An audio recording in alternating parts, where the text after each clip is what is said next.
Alrighty then. G'day, good evening, good afternoon, whatever time it happens to be for you guys. Welcome in. My name's Michael. I'm the Dead Aussie Gamer, and welcome to our Twitch Play series, City of Mist. It is awesome to see you guys here, and a very special shout out to the inspiration for today's series, which is of course none other than the wonderful Robert Hartley GM. Good to see you, buddy. I hope that the smooth vibes have helped ease your evening this fine. What day is it? Jesus, it's like. It's still Sunday, right? 9, 10, 12, 1. No, it's Monday. Yeah, hopefully it's easing you into Monday. As we get ready to start our epic detective story. Now, for those of you who haven't been here before, what we are doing today is we are playing City of Mist, a TTRPG set in a world of modern fantasy with you guys, the audience, taking control of the character Francis Burke on his adventures in the city. Now, Francis is a paramedic who is down on his luck, who has been swept into this big, deep murder mystery. After receiving a mysterious communique from a woman by the name of Dot, the ever-intrepid Francis has done everything he can to try and find and help this girl, only to find out that she has been suffering from a murder. One that happens every single night. There is no known assailant. There is no known reason as to why this is happening, but Francis has vowed to help her come hell or high water, or apparently the inability for him to attend a single shift at the hospital, which apparently our audience is cut very, very finely in. A lot of people are saying that they definitely want Francis to go to work. Other people are definitely saying that he's got more important things. In any case, we have found ourselves swept up in the intrigue here today, and I'm loving every second of it. So thank you guys for all of that. Now, I realize that you guys, I feel like someone's going to say it at some point or another. It's like, wait, hang on, is Michael wearing the wrong shirt? Yes, he is. Michael is wearing the wrong shirt. I'm saying, shh. I'm wearing the wrong shirt, only because I put it on in the dark, and I couldn't see what I was wearing. It was a red shirt, I wore it, and here we are. So there you go. So yes, she has been suffering from a murder. Suffering from several murders, many murders, all the murders. So let me tell you a little bit about how to play this game. Now, you guys are in the role of the arbiters of the decisions that Francis inevitably makes. When we disagree, or when we have a multiple series of things that we want to do, we will put it up to a Twitch vote, where you guys will get to vote from. It is so beautiful. Yes, you guys will be able to vote as to what Francis will be doing, and once we make that decision, we will roll dice. Now, if you type in exclamation 2d6 into chat, you will roll 2d6. If we roll a 6 or less, we will fail our check. 7 to 9 will succeed, and anything higher than a 10 we crit. Now, below me are a number of powers and abilities that Francis has, which are tied inherently to who he is as an individual. First of all, we have these basically society cards. These cards are themes based on who he is in the city. He is a doctor. He has a trained medical degree, and as such, he has some story triggers involved with that. We have over here an event which happened where his mythos first manifested. He just managed to... Yes, Rob, you win. You succeed. Well done. I'm very proud. During an event where they found a woman who had been killed in a car crash, his medical skills somehow brought this woman to life, and it is unclear as to why, but it was the first manifestation of Francis's mythos. He also has a relationship with his now dead wife, who had died in an accident not too long ago, and he's still kind of dealing with a lot of the depression and issues arising from that relationship. Lastly, we have this lovely purple card here, and this represents our mythos power. Now, we haven't really talked about what Francis's mythos is. We're kind of keeping that a bit of a mystery. Some people have kind of figured it out. Other people are kind of, suspecting things based on the story.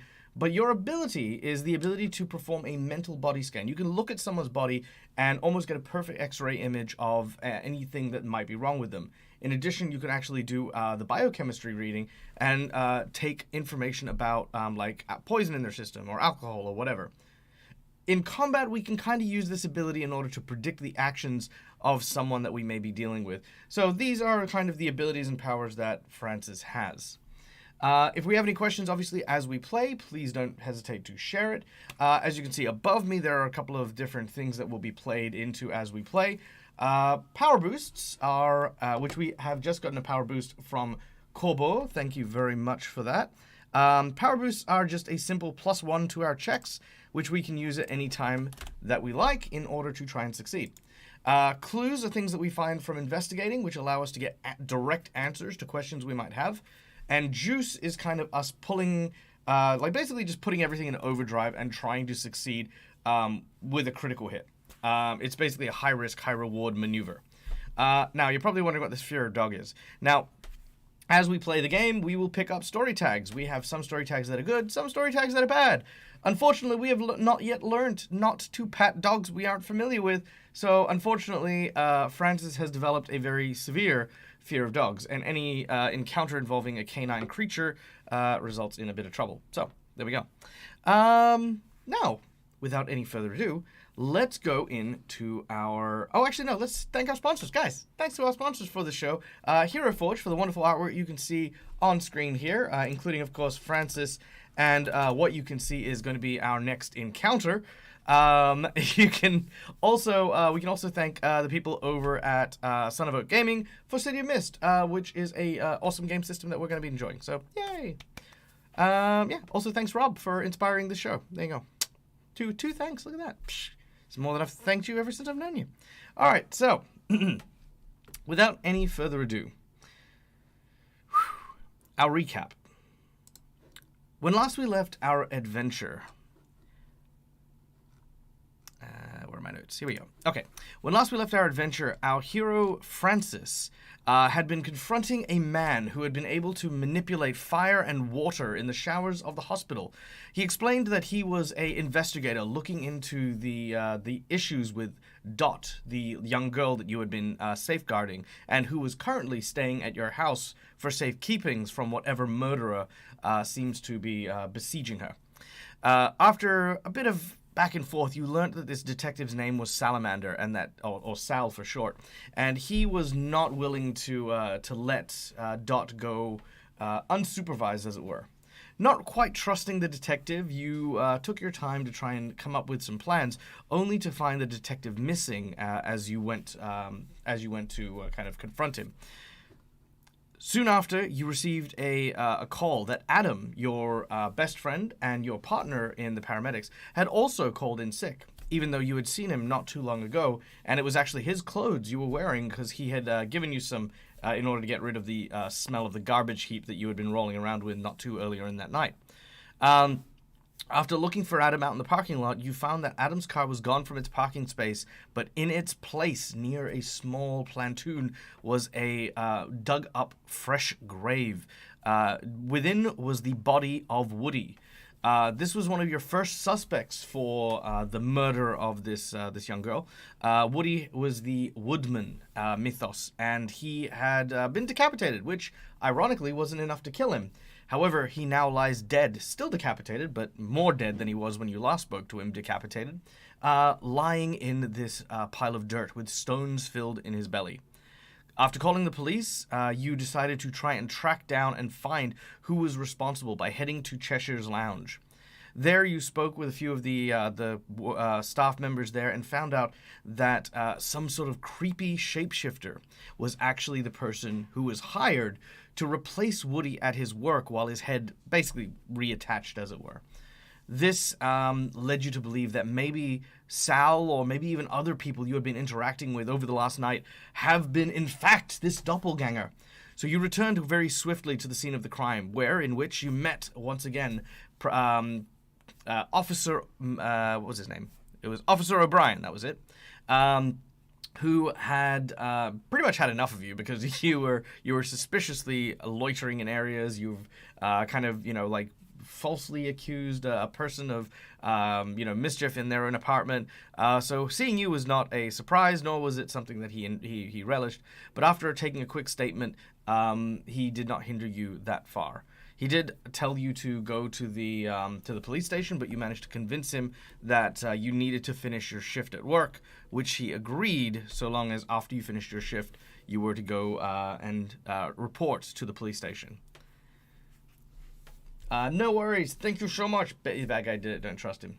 Thank you, Rob. Yep, absolutely. Sleep well, my friend. We'll probably catch you on your stream tomorrow morning. Yeah, we'll see you there. Now, in addition, Francis had now been paired with a new woman by the name of Delilah, and had gone to respond to a number of emergencies that night. One of which was near the apartment where you live and where Dot was currently staying. Some people say that they heard gunshots and saw Sal, the the detective that you had confronted earlier, running from your apartment.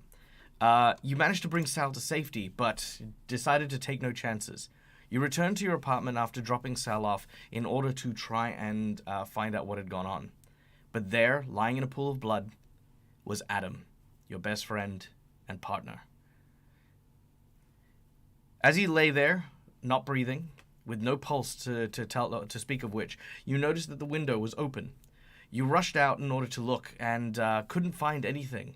Only the cat that you had adopted from next door, and that is when you were stabbed at. A creature lunged out. It appeared to be, it kind of looked like it was Dot, but the closer you looked at it, the sooner you realized that this creature was not Dot at all, but a shape-shifting doppelganger. Its face began to melt away and take on the form of Adam, knife in hand, ready to lunge. It is here that we continue, as you have managed to somehow wrest the blade from the hands of Mr. Ginger Snaps. Thank you. Yeah, that was it. That was the name, Mr. Ginger Snaps. You've managed to wrest the knife away from the hands of the faceless Adam, and now the battle commences. All right.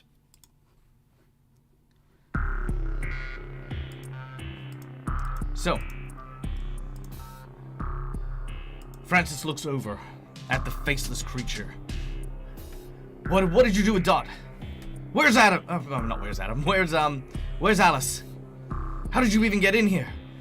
What do you want with her? The creature with no face is unable to answer. It simply looks at you and looks down at the knife that you have managed to steal from him. He says, you're going to answer me one way or another. Once again, your eyes glow green as you stare up and down the length of the body of this creature, and you realize that it doesn't have skeleton. It doesn't have a skeleton. It doesn't have organs. It's almost like this one big homogeneous creature. All right, the battle now ensues. As the creature was the last thing to attack with its knife, we now have the opportunity to take the advantage. What do we want to do? Do we want to maybe try and wrestle this guy, try and pin him down? Do we want to stab him? We have a knife. Do we want to throw him off the fire escape? It is a 4-story fall from the top of the building, from like the fire escape where you guys are, off and onto the streets below. What do you guys want to do? Hey, thank you so much for joining in, Matthew Perkins DM. So good to see you guys. If you haven't checked out Matthew Perkins, please go check out Matt's channel. Matt is a wonderful, wonderful role player, dear friend, and a very insightful individual when it comes to the world of Dungeons and Dragons. Good to see you, my friend. I hope it is not too late. I do understand if you need to raid and leave, because I know what time it is for you. But good to see you. If you are hanging out from Matt's chat, guys, we're playing City of Mist. Well, I say we, you're playing City of Mist. You guys are the main character. We're now deciding what he should do. He is now confronting someone who is a shapeshifter, who has likely just killed his best friend, then taken the form of his best friend, which you can see down there as the miniature. There is no sign of the little girl who you have been protecting, from whom you suspect is this person. So there you go. That is it. So we are currently taking votes on what our next action should be. I see that we've got some words for sending flying off the building. We've got some restrain and interrogate. Any other suggestions as to what you guys should do? Right now, you guys are fighting on a fire escape about 5 or 6 stories off the ground. All right, let's see. Manage poll. Here we go. New poll. Fighting the faceless. Restrain. Stab. Throw off balcony.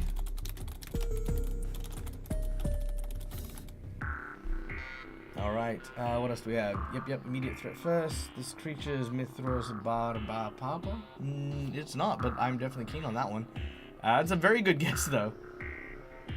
All right. Well, I'm going to put the vote up for there. So we've got 2 minutes on the clock. Boom, there it is. Take your votes, guys. Let us know. How are we going to respond? Sweat drips down the side of Francis's brow. This creature, whatever he is definitely hell-bent on violence. You can see that he is eyeballing the knife. He's kind of figuring out how to take it back. At the same time, he's got his fists up, ready for a skirmish.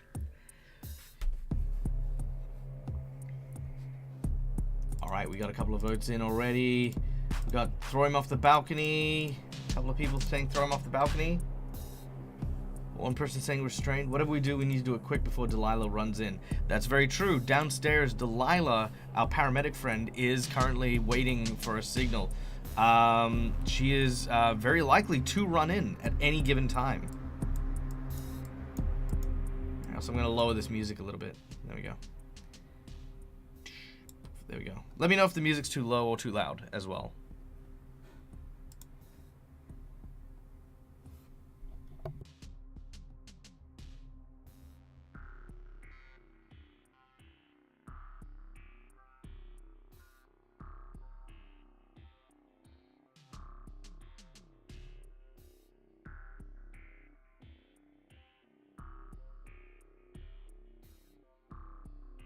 All right, so it looks like we are going with throwing off the balcony. By the way, just in case I got it right, are we fighting a puka? We are not fighting a puka. No.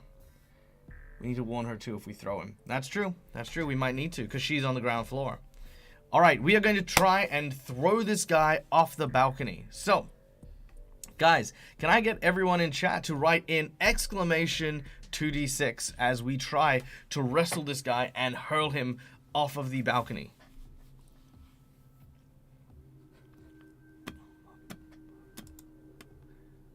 Man, I love this.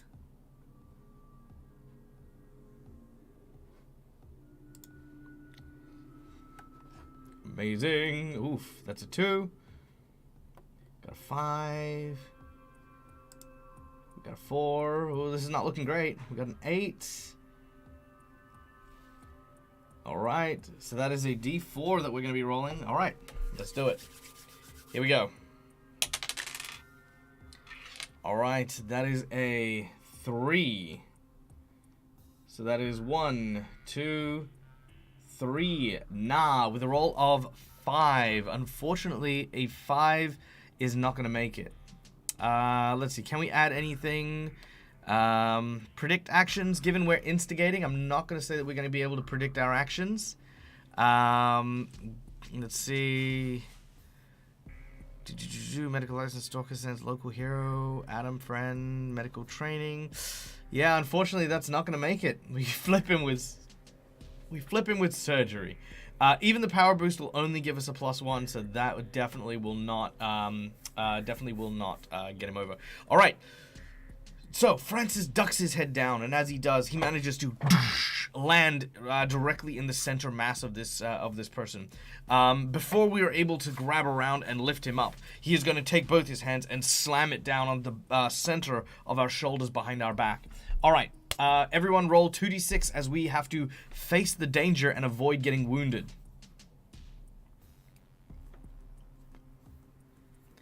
All right, so 2d6 to face the danger. I'm also going to include Nankzu and Mudhole's score here because they missed the last one, but we'll include the ones that they got there because those were some good rolls there.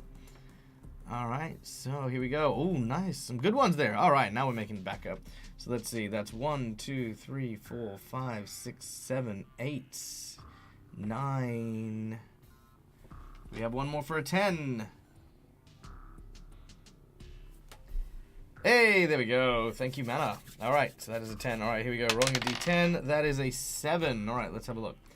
Where are we at? That is 1, 2, 3, 4, 5, 6, 7. C# TTV.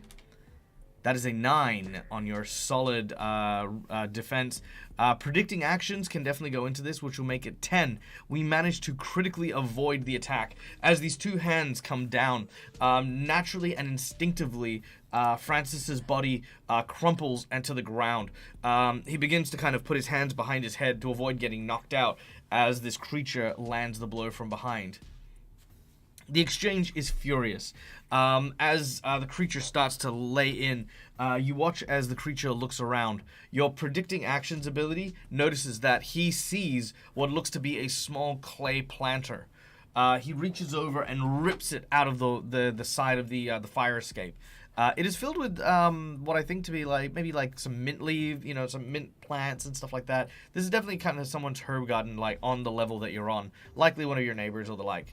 You watch as he rips this clay planter off the wall and gets ready to kind of slam it down onto the top of Francis. All right, you were gonna try and hit him up with some morphine. Oh, very nice. All right, we are gonna try and hit him up with some morphine. Actually, you know what? Let's react here. So new poll, reaction, dodge, stab with morphine from our kit, stab with knife, tackle him over the edge, throw him over the edge. Now, keeping in mind, if we tackle him over the edge, that means we're gonna go with him. So bear that in mind. What do we want to do, guys? Poll is up. Make your votes. Cast them away. What do we get? Don't forget we have a gun. We do have a gun. Wait, do we have a gun? Did I not write down that we had a gun? No, we do have a gun. I didn't write it down. Sorry. My apologies. I totally should be writing that down. Where is it? Story tags. Here we go. So right now, oh man, I've totally not kept that up. Okay, so what are our tags at the moment? Our tag is Adam is dead. Doppel Adam fight. We also have Dot is missing. We have Woody is dead. Police waiting for us. Delilah downstairs. And item gun. Item knife. Item medkit. I think that's all the items we have. There we go. Yep, Sal did give us a gun. I did remember that one. Well, I didn't remember that, but now I do recall. All right, we got a lot of people wanting to stab him with the morphine. All right, looks like that one might be what we're at. Also, we have a 50. Do we have a 50? When did we get a 50? Did I miss that? Where did that come in?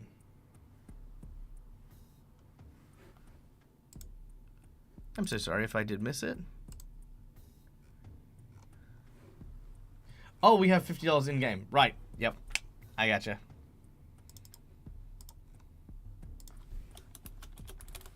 Cash, $50. Yep. Thank you. I got there in the end. Yeah, it's like, oh, you got my hopes up. Okay. Favor, accountant. Oh, no, the accountant called in the favor because he called in the emergency at your house. That's right. I remember that. So we don't have that one anymore. All right. Stab with morphine. Okay, here we go. We are going to now attempt to change the game, and we are going to try and stab this dude with our morphine. Terraria music? I don't think this is Terraria. This is actually Sirenscape. But very Terraria-ish. I definitely agree. I would definitely agree. This is very Terraria vibes. All right. Taking out your med kit, as he pulls up the planter, it gives you the time to reach into your medical pouch and you pull out, and biting off the plastic, you pull your morphine syringe free. We are going to get everyone to roll 2d6, so exclamation 2d6 in chats, if you would be so kind.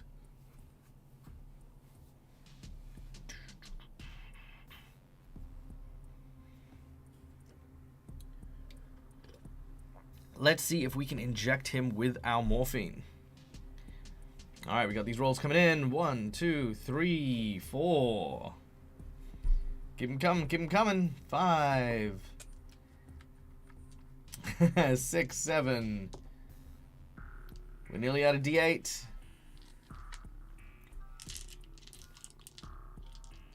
What we got? That's okay, that's a D8. Oh, that's weird. There we go. Yep, there we go.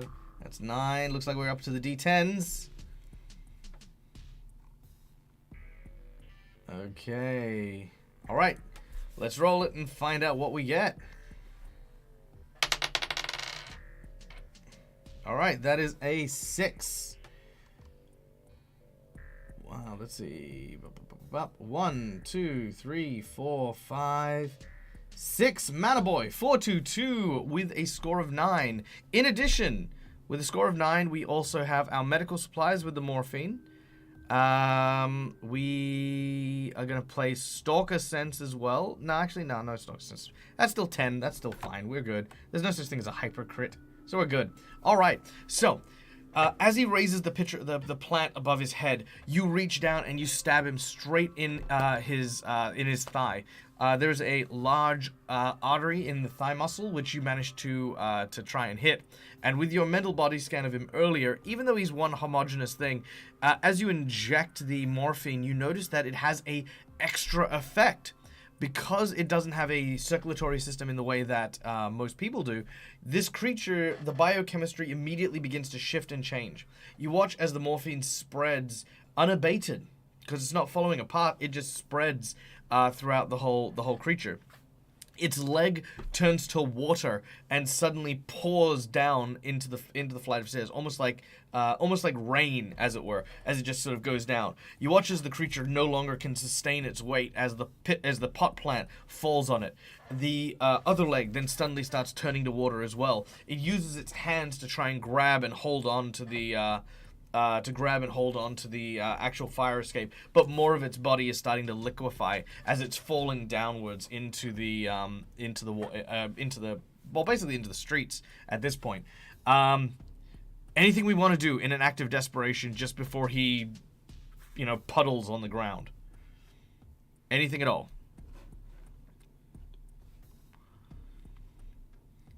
Ew. Yes, it is ew. Also, hi, Petty.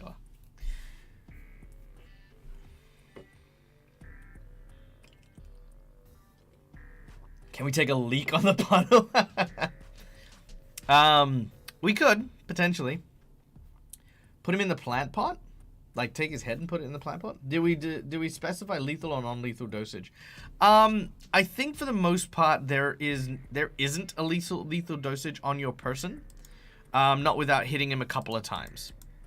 Alright. I'm melting. Okay, so we're throwing in pee off the balcony. We are going with put head in pot plant. Throw him in a bathtub. Okay, throw him in the bathtub. In bath. Okay. And yes, I mean with a stopper in it, I imagine that's kind of the point of it. Do nothing is always an option. All right, poll is up. Let us know what you'd like to do. Francis takes a few deep breaths. Exhausted. This was a very, very dramatic few seconds. Francis isn't really a fighter. He doesn't really have combat training or anything like that. So the scuffle, even though it wasn't very, kind of kung fu martial arty, still took quite a lot out of him. He still holds the knife in his hand and the syringe in the other. Check the next floor if we really did see Dot, and then run to Adam and Rez. Quickly turning your eyes up, you no longer see Dot on the floor above you anymore. But yes, you did see her in the window. You did see her in that window earlier. Resurrect Adam. Okay.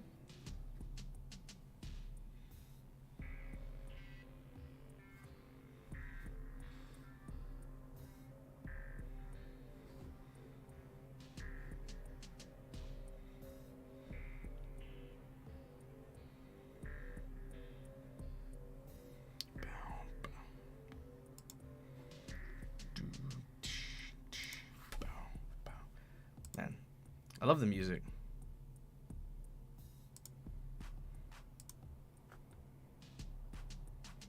Last session we were talking about exhausting our mythos to try and bring Adam back. Yep, no, we can definitely look at potentially doing that.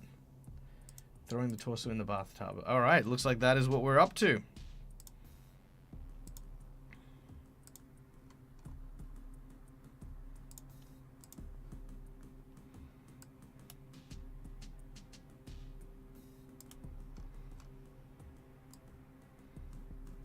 Okay, throwing the torso in the bathtub is the name of the game. Alright, ignore that. There we go. Just doing some behind the scenes stuff here. Alright. So, grabbing hold of what remains of this this liquefying individual, you grab him by the underarms and you quickly race to the bathtub. Throwing a stopper into the bathtub, you throw the body in there, and he does continue to liquefy until eventually he is nothing more than a puddle. It's kind of maybe about like a third or maybe even a quarter of the bathtub that is full now of, well, what is now this guy or this creature, and it does seem to still be able to move. For the time being, however, it does not seem to be a threat, and it doesn't seem to be able to move with its own power to leave the bathtub. As you stay there, you take a moment and you realize you need to do something about Adam. All right. So.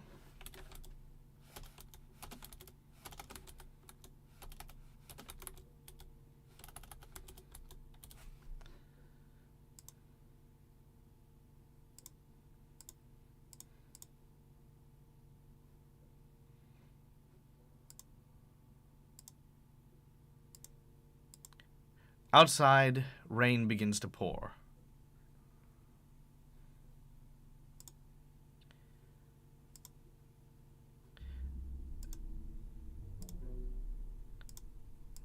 And as this happens, you stand over the body of your friend.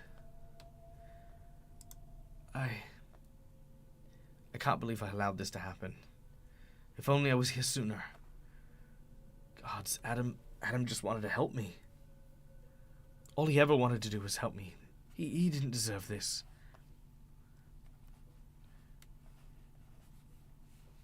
Looking down, you feel a crackle of lightning in your fingertips. Something seems to speak to you. I can help you now. Touch him.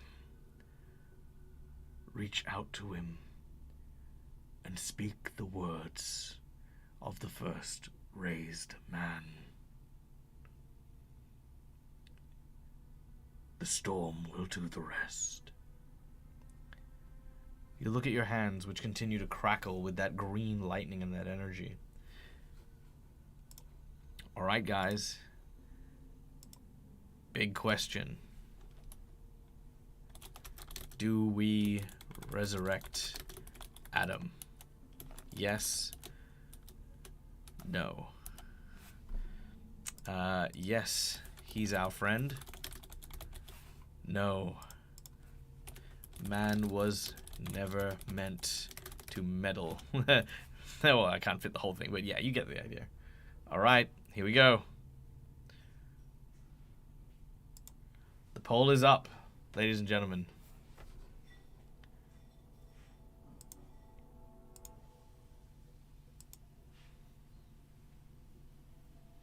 I'm torn. I don't trust mysterious voices in my head. That's true.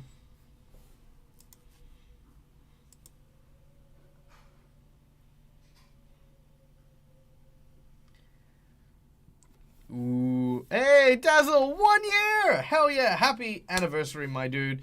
Thank you for all of your support. It has absolutely been wonderful having you a part of this community. It's been amazing, and your support has been wonderful. Here's to one of what I hope to be many more years. Big love, dude. All right. Okay, we've got 2 voting against it. We got 6 voting for.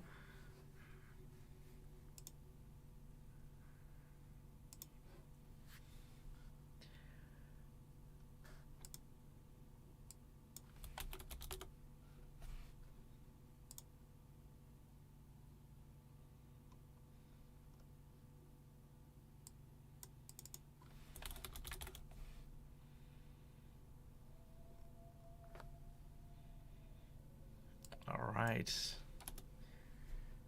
At least sometimes. All right, we've got 1 more minute on the clock, guys. Last chance. Do we resurrect Adam, our best friend, and listen to the voice in our head? Or do we leave him be?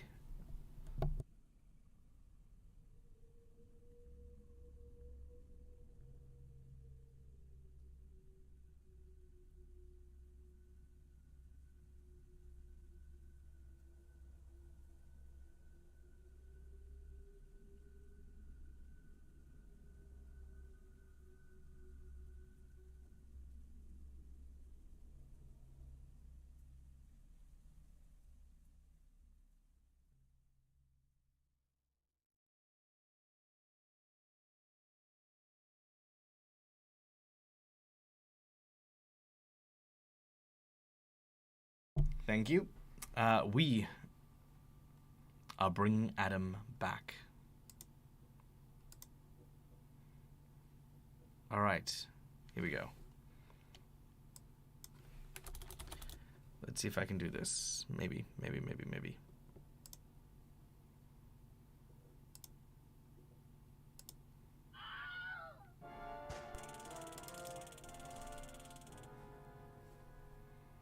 Thank you. That was all my commands catching up. Ignore that. All right. Just waiting on... There we go.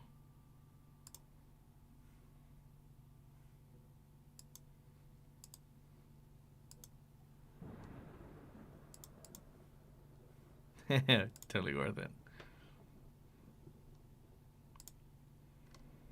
Okay, and then add in a little bit of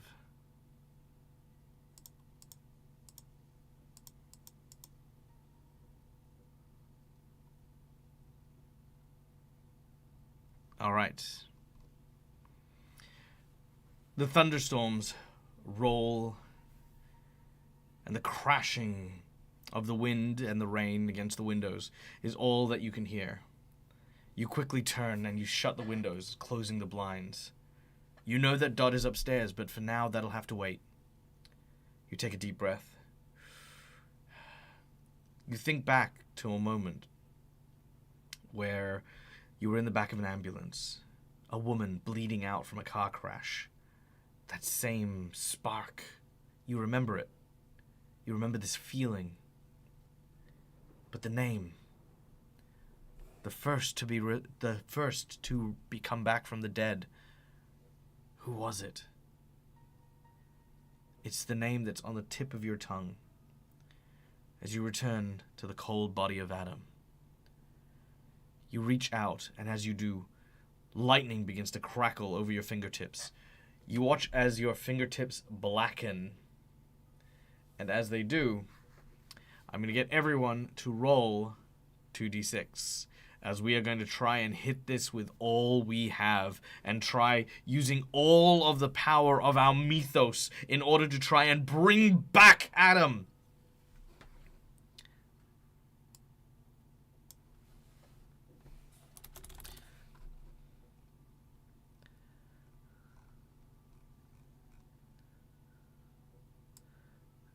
All right.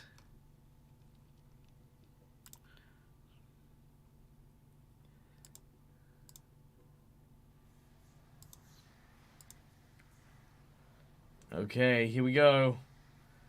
Got a few really good ones here. All right. 1, 2, 3, 4, 5, 6, 7, 8, 9, 10. All right, we've got a D10 rolling. Doesn't look likely. Oh, we have no idea. These rolls are not great, I will admit. Now, keeping in mind, we are burning a mark, and we also are subject to you guys contributing to the encounter with a 20, I think. Yeah, with a 20, that'll give us the juice that we might need. So who knows? We'll find out. And it's also retroactive as well. So don't worry about it. We can retroactive stuff. Here we go.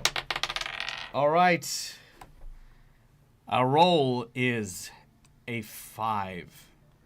1, 2, 3, 4, 5. Courbevoie with a 4 is what we're landing on. So that is 4. Plus our boost. Let's go to 5. That is still a failure. We do not have the power for reincarnation. So here is what we're doing. Viron Rock, thank you so much for the donation. Is this a plot twist? Are we plot twisting? Let me know if we're plot twisting, because we'll resolve that before we find out what happens. Because there is another thing that could potentially happen here. Ah.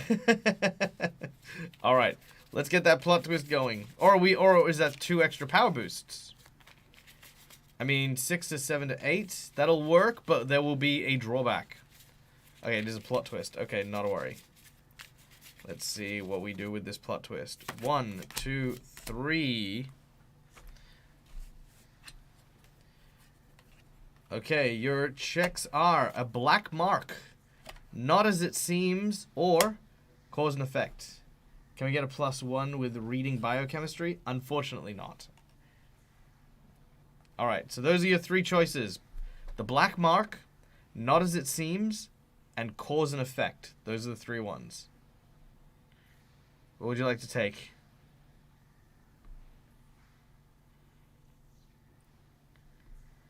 What is black mark? I don't know. It'll be whatever I improv it to be. The black mark was usually a curse or a sign of ill fortune. It would be like kind of like people avoiding you because you are cursed, or you know, you being a pariah. Not as it seems. Okay.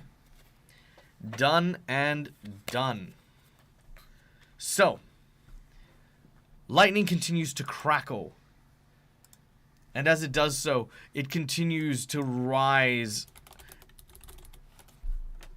The lightning crashes around this room, sending books, glass, and some of your belongings just flying in all different directions.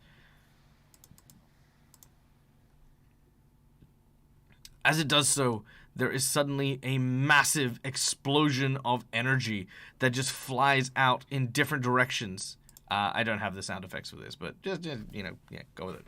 As the electricity crashes and crackles everywhere, you permanently will burn out.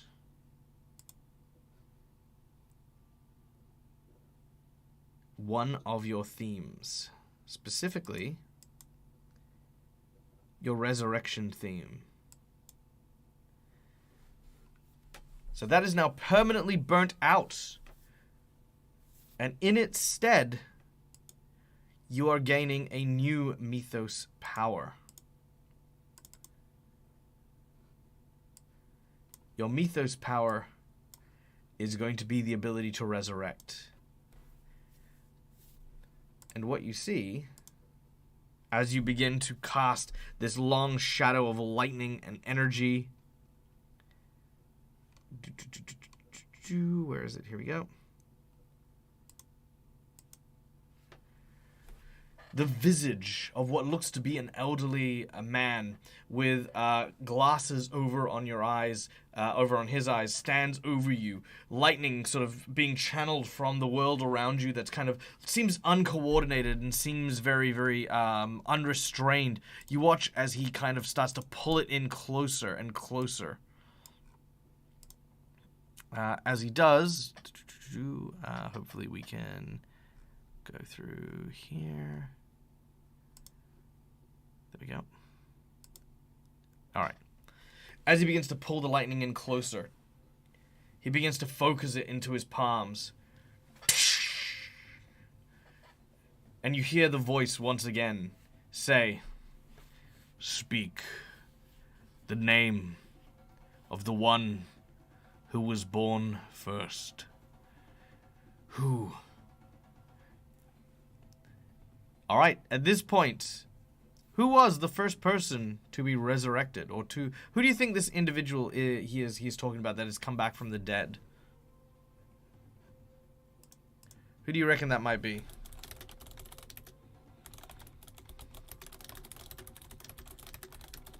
Can we use both montages per montage, or do we get one per rest? Well, we'll talk about that when we get to the end of the scene. Correct! As you say the word Lazarus, almost like a magic incantation, lightning blasts directly into the body of Adam. And as this happens, his eyes open. He sits up, and the lightning causes him to basically just float in the air. And you hear this voice. It's alive. Alive! And a cackle echoes amongst the crashing thunder. Suddenly, Adam's body and the lightning fall to the ground. The figure disappears from view. And you are left in the room with Adam, who is breathing, conscious, and looking at you.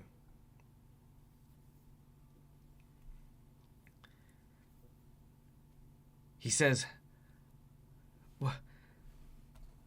What happened? Where am I? Who?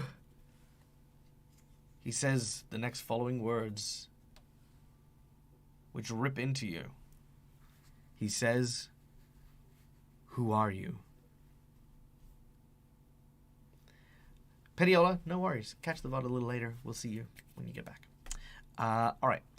Now, this is actually a good time to pause and explain what happens when we burn off our cards. So, in the event of big moments, what can happen is events can change and alter so that we each alter our personality, our powers and abilities and stuff. So in this particular case, we are going to be replacing the event card that we had, in which the event where Francis became a local hero for saving this woman. We are now replacing that. This is kind of now fulfilled. The statement, the kind of quest statement that we had was, I couldn't let her die, now translates to, I couldn't let him die. So this has come full circle. The story has now been done. In order to achieve that story, however, we needed to rely on our mythos. So we are now burning this card. Meaning, unfortunately, starting with the first element, we are no longer looking at the woman that smells like strawberries and cream. We are now looking at losing our stalker sense. We now lose the identity of us as a local hero. And more importantly, we lose our friend Adam. A little less sucky is we will, of course, lose our haunted by the person that we saved. So that's kind of a thing. You know, we didn't really resolve too much in the way of the woman there, but we may look at reapproaching it because she was also a dead ringer for our wife, so we can kind of shift that story across one, as it were. But right now we need to figure out what our new mythos stuff is. So, pulling up our... Sorry, we're going to do a little bit of bookkeeping here because we need to effectively, quote-unquote, level up is what we're doing. If anyone has any questions while we're doing this, please let me know in chat. I work better when I'm talking with people. Hey! Top-down tabletop. Happy time zone. Welcome in, buddy. How you guys doing? I hope you guys are having a splendid day. We are dealing with some stuff. Basically, a guy broke into our house, killed our best friend. We resurrected our best friend with the powers of our magic mythos that gives us powers, and we are now advancing our powers, as it were. And we're doing it as a community because this is a community game. You guys are playing the role of this character, and yeah, here we go. Okay, where is it? City of Mist. Here we go. City of Mist.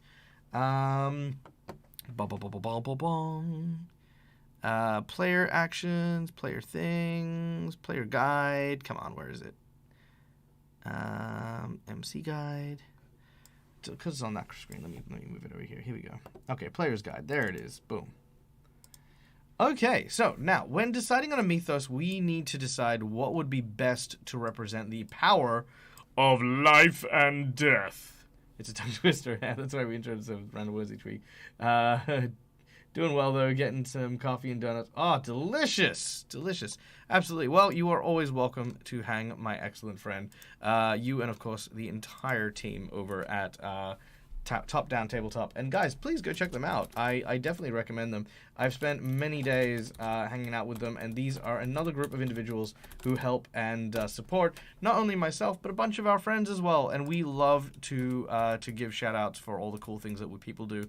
Because, you know, look, the community is small, and we love each other very much, and we support each other. It's how it works.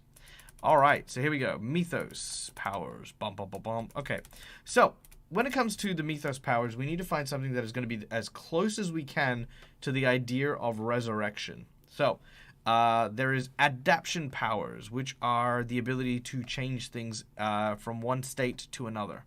This could work. This could definitely work, turning things from dead to alive. Bastion, which is our ability to defend. Nope, I think it's a defensive ability. Divination, the ability to, you know, kind of read into and predict stuff. Probably not. Expression, which is our command over something. So like ice or fire, we'd have expression over that. Probably not. Relic. We could do it as a relic. That could be kind of cool. We could actually use like the Lazarus wand. So I'm going to write that down. Relic. Adaptation. And let's see what else we have. Subversion, which is more stealthy stuff, so that's not really going to cut it. There is an expansion. Let's take a cheeky peek at the expansion here. I wasn't going to, but let's take a cheeky peek. Here we go. What's in the expansion? Here we go. Are there new character creation tools? Here we go. Rapid creation. Oh, no, they don't have. No, they didn't add any new ones. That's fine. Even if they didn't add any new ones. All good. Okay. So. Not expression like command over death and lightning? No. If it was death and lightning, then maybe, but yeah. Thanks, sir. Not necessary, but appreciated. Yay. Aw, thank you. Yeah. No, it's not necessary, but it is well deserved. Okay, here we go. New mythos. Adaptation or relic? What do we want? I mean, yeah, one or the other. That's basically it. Yeah, I don't think expression would fit. I like the idea of lightning, and maybe we'll tie some of that in, depending on how we go, but I think the most important thing is the fact that we brought him back to life, right? Adaptation is turning things from one thing to another, so like shape-shifting, or in this case, turning the dead into the living. Or, because, I mean, the thing is he's not an undead, he's not a zombie, it's not like we kind of resurrected zombies here. It could be things like turning, I mean, hell, we could even look at it in reverse as well, turning the dead into the living, and we could also look at something like death touch, so like living into dead. That could also be a thing as well. It'll definitely have a more direct impact on things. I said it last episode, we are the shapeshifter. Oh no! It's be very true. Relic that senses death nearby. Yeah, that could work. Unfortunately, no one went with the relic. We went with the adaptation.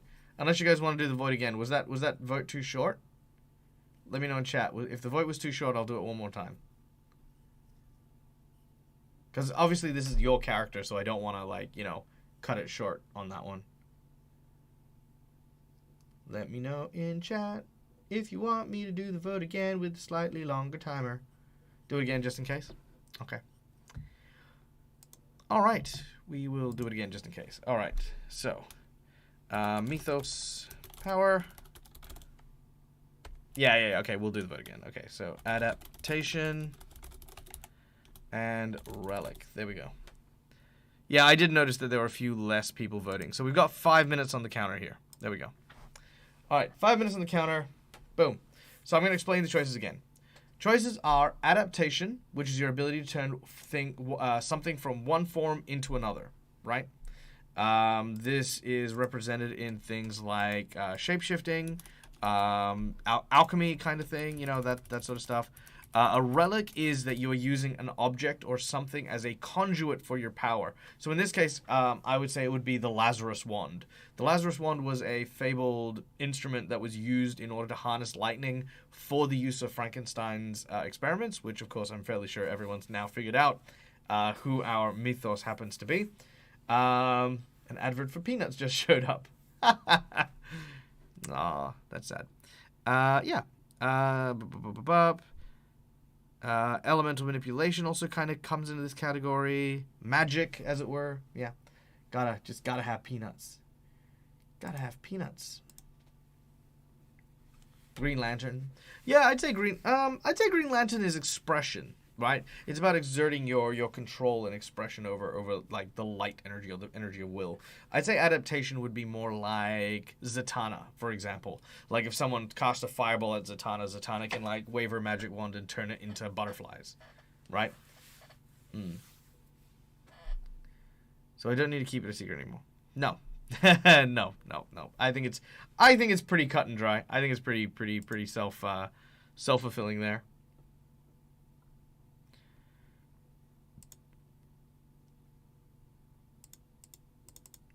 Okay, glitch inside regular. Hey, McBluff, welcome in. Welcome in. Good to see you.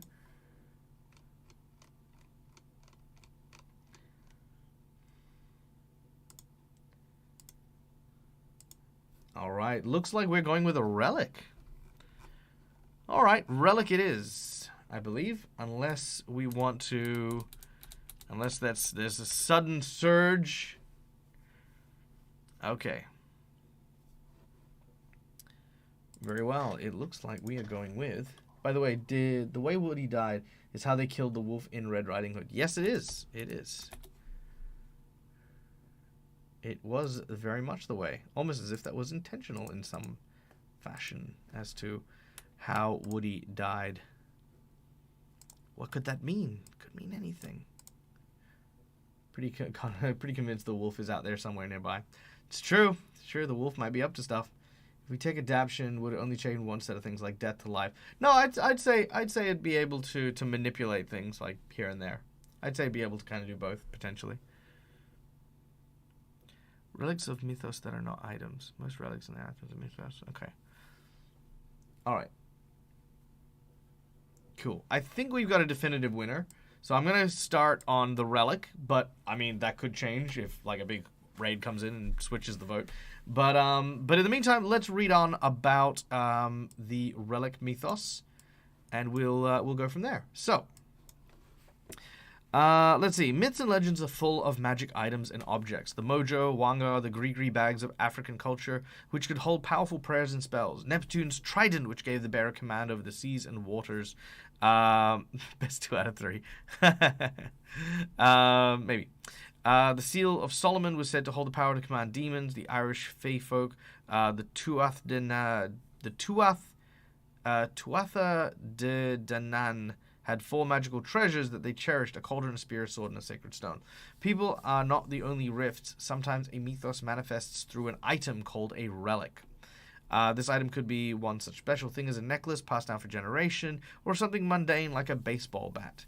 Due to the power of the mist, a relic is almost always seen as a modern-day object while it is inactive. So that's cool. That's something we should also think about as well. We have the Lazarus Wand. What does it look like when it's in its normal form? What's the modern-day object of the Lazarus Wand? All right. Concept. So we got to think about the concept. For what purpose was our mythos made? What purpose was our mythos made? So that is our first thing here, which is our concept. Okay.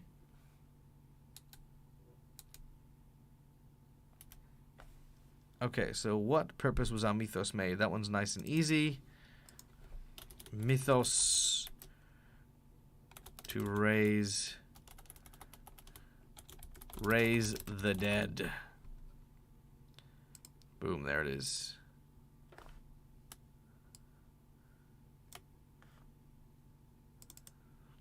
Object that can raise the dead.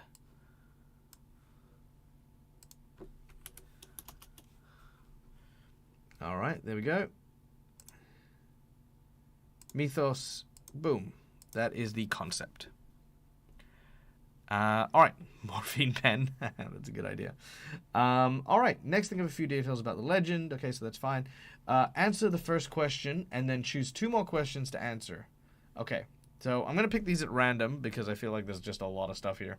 The first question we have to answer, which is, what is the main useful feature or part of your relic?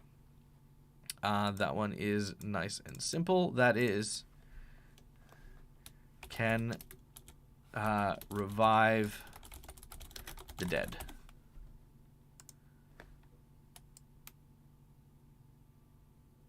All right, nice and easy there. All right, it can revive the dead. A defib. Hey, Malakisa, welcome in. Welcome in. I hope you're doing well. We have just used a very powerful ability to resurrect our friend who had died, and we are now gaining new powers because we did it. So yay, there we go. All right, we get to pick another one. So there's, let's see, 1, 2, 3, 4, 5, 6, 7, 8, 9. So we've got 9 different things. So I'm going to roll a d10, and that's just the question we're going to answer here. So that is a 8. Actually, you know what? You guys can roll it. Roll exclamation d10, please. And we'll have you guys decide what we're going to do with. So exclamation d10, and we'll see what we're going to answer.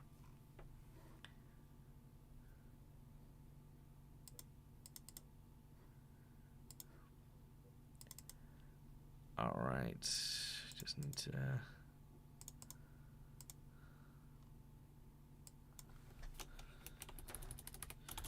revive the dead. There we go.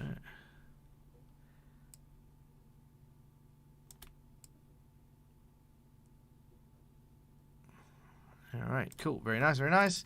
All right, so what do we have? Wow, we got a few. Okay, 1, 2, 3, 4, 5, 6, 7, 8. Okay, rolling a d8 now. Let's see. Wham! That is a 1. Solid 1. That is Malakisa with a 5. And second one is a glorious 5, which is Mudhole with a 2. So we've got 5 and 2. So let's see what we're going to get. We are getting 1, 2. What is the essential what essential useful qualities lie at the core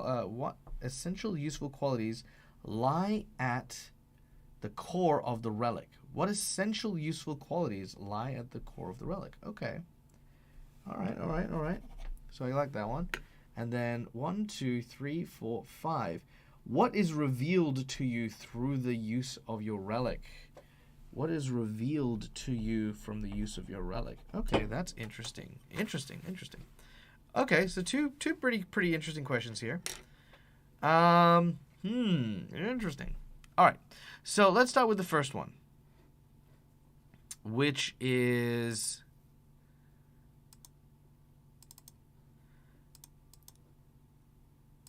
here we go. Okay. What essential useful qualities lie at the core of your relic? I would say command over lightning. Oh, lightning rod. Let's say that. So it functions as a lightning rod. I think it's a very important first one.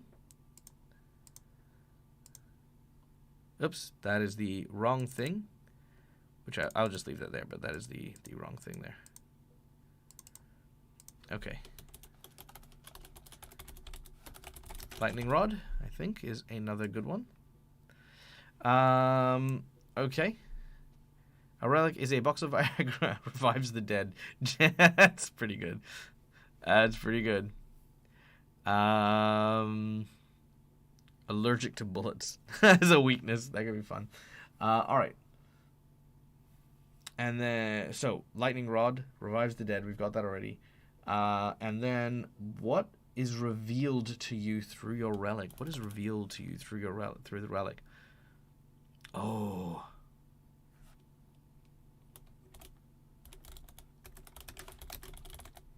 What if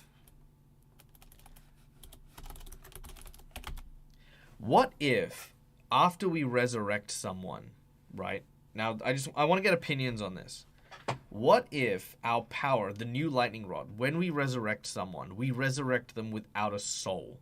We didn't know that before, and this will play into our not as it seems plot twist card that we got earlier on. What if using the actual lightning rod, right? You get to see the gates to the afterlife as the soul passes away, but the body remains. So theoretically, we could use the Lazarus wand. Anytime we use the wand, we can use it to see kind of the spirit world. So we can use it to see ghosts, and more specifically, when someone is dying or has died, we can use the rod to actually see them passing over, as it were. What do you think? Passing thought. Spirit world.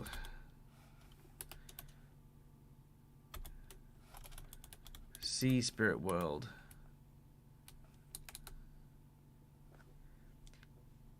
As like a means of communicating with their soul, yeah. Ooh, that could be cool. What if it's a radio? What if the wand like can channel the soul in, and you can hear them talking? That'd be really cool. Yeah, it just the use of. Okay, so hold on. Let me try and explain it better. New pile. Okay, what is revealed? Can see the spirit world. Can hear ghost voices. Can witness soul departing. Let's see, what else can it reveal? It can reveal... What else?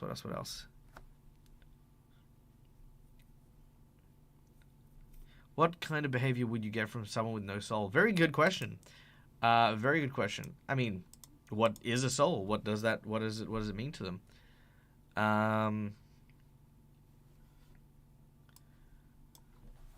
Ghosts can communicate.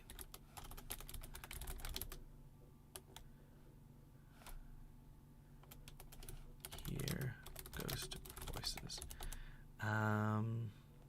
Because I like the idea that Victor Frankenstein also went mad, and it'd be cool if the wand was talking to him and it was the ghosts of, like, all the bodies of Frankenstein's, like, I wouldn't say victims, but, like, you know, all the people that were put together for that. Okay, that's really cool. That's really cool. All right. Okay, what do we think of that? These are the different ones. So going through them. So the wand has the ability to show Francis the spirit world, right? So you can literally see the spirit world as it is. The second is you can't see the spirit world, but the Lazarus wand, it almost functions like a radio and can hear the sound of, like, the souls, like, kind of like crackling, like you hear, like when you hear on, like, a radio kind of thing. The third is he witnesses the souls depart. So when he resurrects them, or when he utilizes it, if someone has just died, he can witness the soul being, you know, going into a white light, or, you know, being pulled into hell, or whatever the case is. He can witness that. Like, he just gets to see it. It reveals that to him. I feel like having a ghost would be most useful for finding clues. Yeah, that's true. That is very true.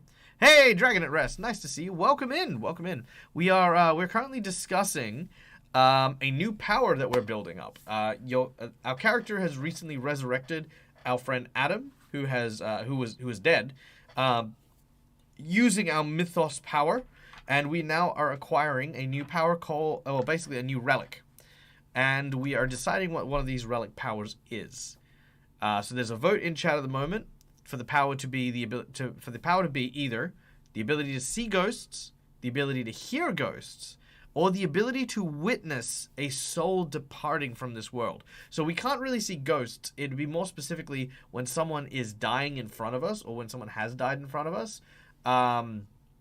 We get to see them leave. But the important thing about that is if the ghost isn't there, like seeing the spirit world is all well and good, right? But if the I guess the biggest thing with I guess the third one is a little bit more limited than the first one, but I would say that the first one would rely on, like, you know, kind of that back and forth, you know, like you need to have that kind of communication. Do a late start due to coffee. Psh, that sounds like a perfect start. We should put our phone on charge while we're at home. Yes, good idea. Good idea. We can go further into the hearing part, listening to their final thoughts. Yeah, okay, I like that. I do like that too. That's kind of cool. We can play it. See, the thing is like these are supposed to be quite vague, so we can argue stuff, right? So that's the nature of it. That's the point of it. Could give them some excitement. Yeah, that's true. Countdown, like, you know, I should put a little marker on the screen, just like how much percentage battery power does Francis's phone have. Trigger all the millennials. This is true. This is super exciting. All right. All right. Votes coming in. Looks like we are going with radio. Video killed the radio star. All right. There we go. All right. Ghost Spirit Radio. There we go. I'm just going to call it Spirit Radio. Boom. There it is. Okay. Roll for battery charge every time. Every time we leave the house, we roll for battery charge. It's like, how did I charge? Yeah. Well, actually, no, that's not a terrible idea, but I have no idea how I'd count that down. But if I do a modern game, like a full-on, like, full-blown modern one, yeah. Trigger the millennial. I was the one who said it because I was already triggered. Oh, man. Radio doesn't use a battery. Well, I mean, I don't know what the Lazarus... Okay, so the Lazarus wand is actually I should probably write this down. I should probably write down that it is the Lazarus wand. Let's go here. Let's go. Yes, yes. Let's go. Yes, let's go. Let's go. Here we go. There it is. Okay. So let's type in Lazarus wand can raise the dead. Boom, there it is. Hey, Vortak, nice to see you. Welcome in, buddy.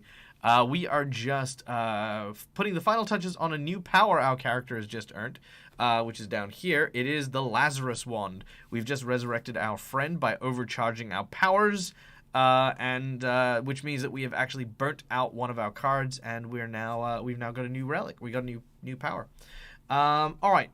So that brings us to the set. So we've now labeled out all of the stuff that we have. Now, what's the next thing? Weakness question. I need someone in chat to roll me a D4, please.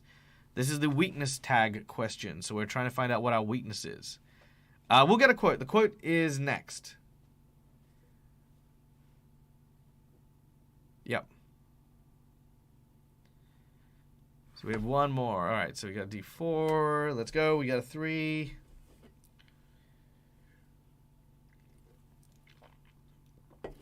All right. Getting all those numbers in. Nice, nice, nice.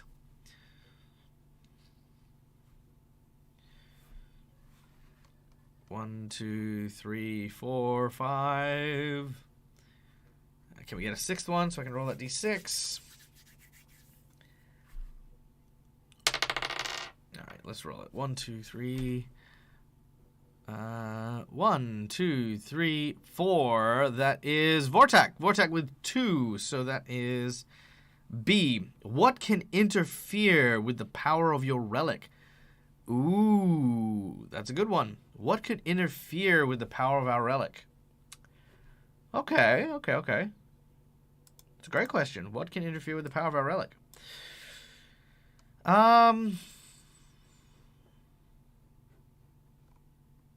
Chaff grenades. What? What can interfere with our relic? Cell reception? That'd be really cool. What if the radio was our phone? I mean, that could definitely be it. I mean, maybe that was something. Was that what you gus were talking about earlier on? Is that why I'm like so far behind? Yeah. Look, that's perfect. If it's the cell phone, it could literally be our battery. It always needs power. Needs electricity.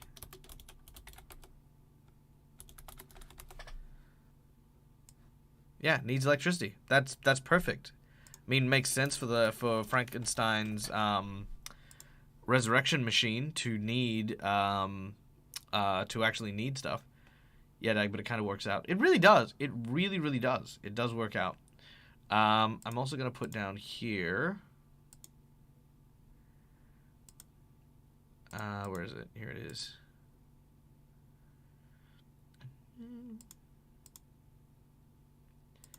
Just gonna put down here.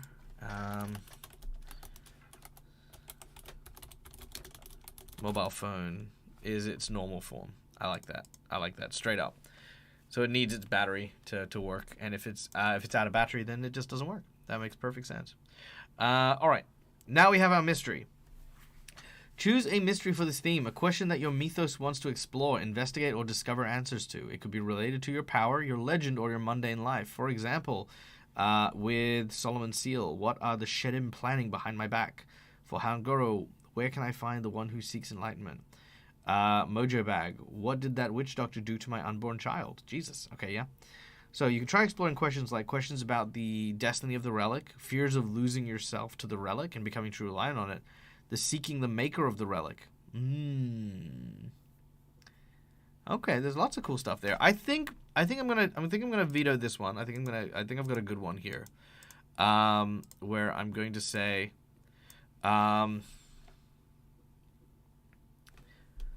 I can't allow my creations to live. Now, what does this mean? This doesn't mean that we're going to go out and kill Adam immediately, but it does mean that as we explore this and as we kind of look at this, both him and the girl that we showed up, I'm going to play around with a bunch of really cool stories, I think, with that, and see if we can make that, like, you know, see if we can make something really cool out of that.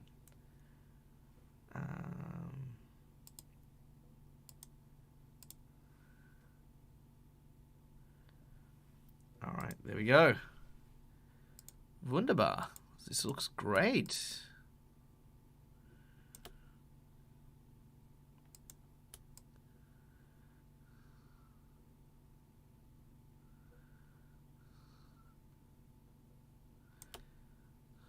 Okay, just let me adjust these super quick.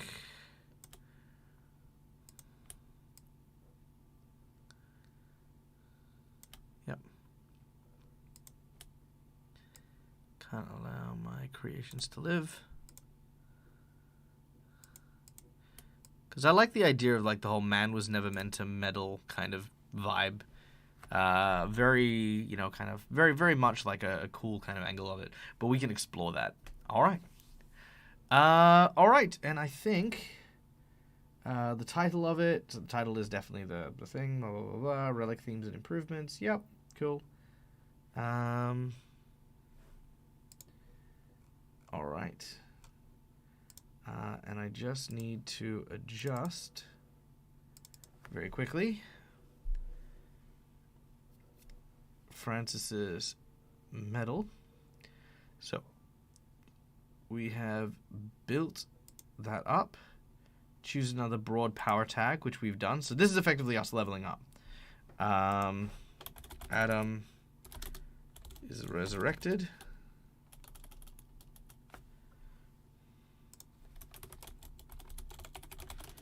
Okay.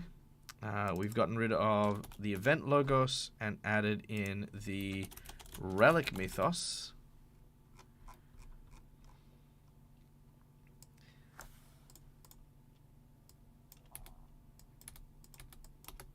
All right, so relic.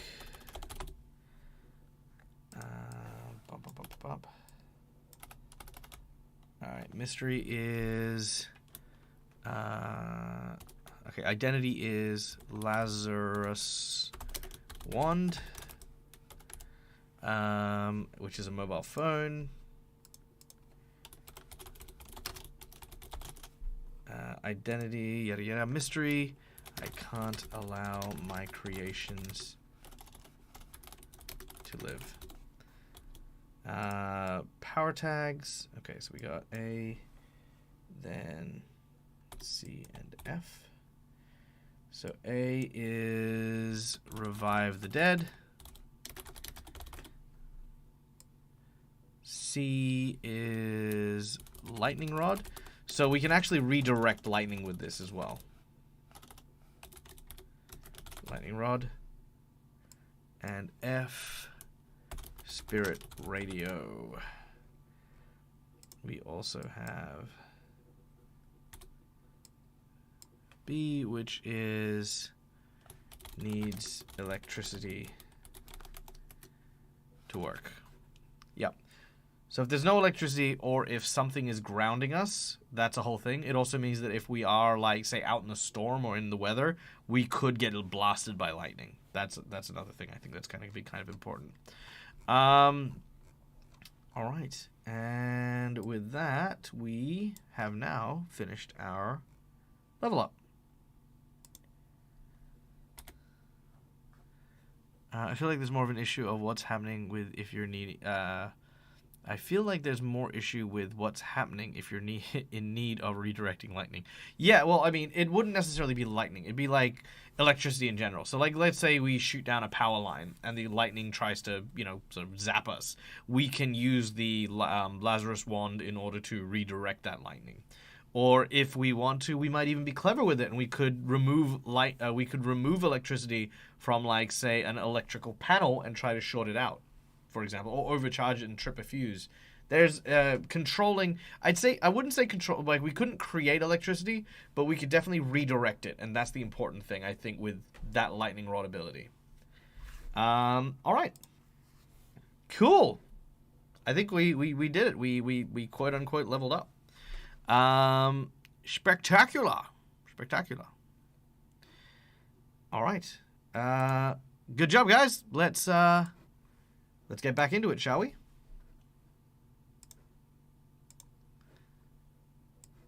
Okay.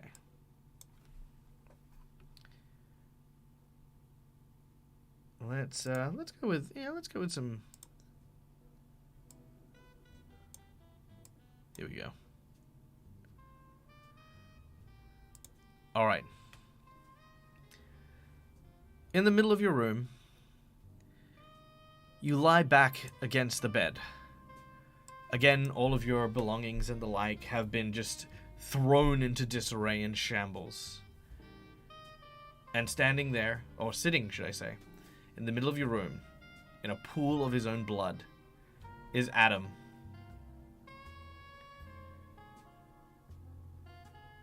Adam looks at his hands and looks at you. He has no visible recollection of you over his eyes. Adam? Adam, are you okay? Adam, I'm not. I don't know if. You watch as his mind starts to, like, sort of turn, and he starts to, like, sort of nurse what looks to be this very crippling migraine. All of a sudden, static begins to come from your phone. You look down, and you can see there's a call. The call is coming from Adam. All right, what do we do?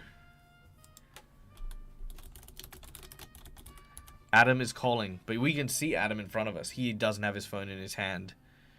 And there's this weird static that is coming over the phone call. Answer. Don't answer. Hang up. Go to voicemail. Oh, sorry. Yeah, don't answer is go to voicemail.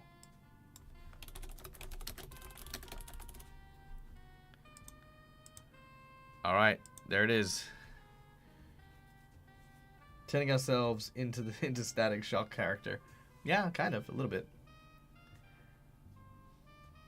All right, let's find out what percentage our phone's at real quick. Here we go. Rolling our percentage. Actually, you know what? You guys roll the percentage. Exclamation D100 to see how much our phone currently has charge.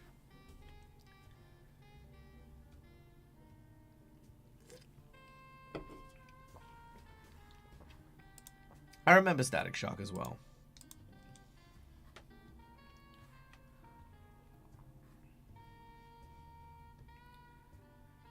Answered plugin as well. Oh, Dazzle.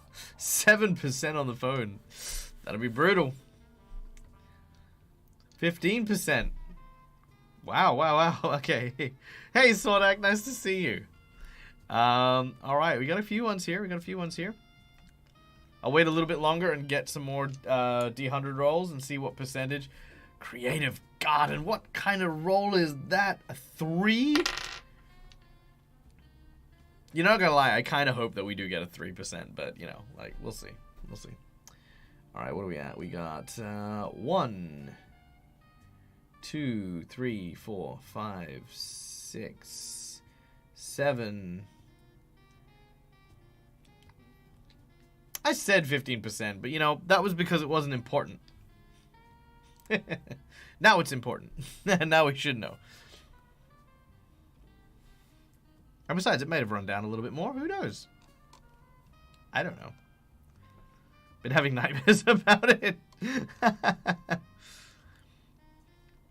Alright. 1, 2, 3, 4, 5, 6, 7. Alright, we're going to roll a D8. Here we go. That was a very epic jump, by the way.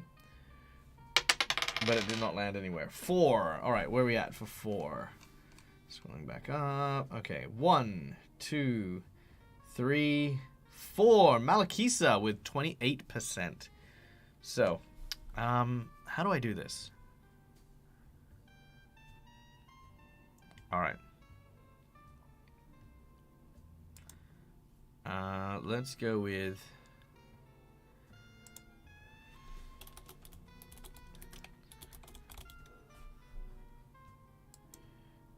Okay, I got this.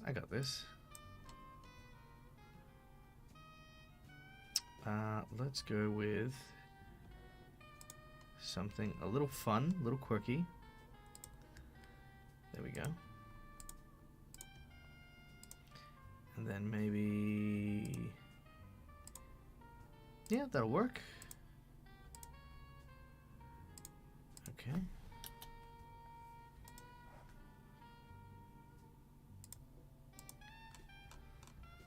And what did we say? It was 28%.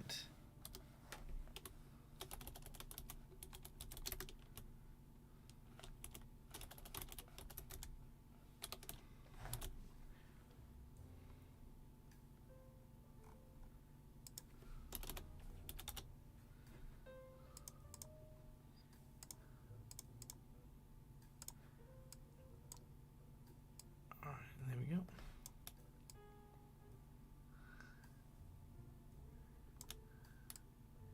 Jeez, I don't even know where to put my phone.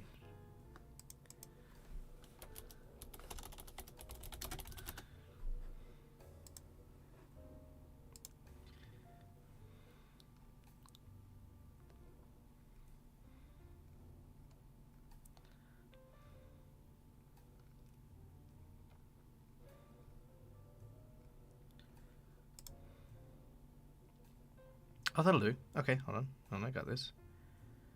This is only because I love you guys, by the way. Just FYI.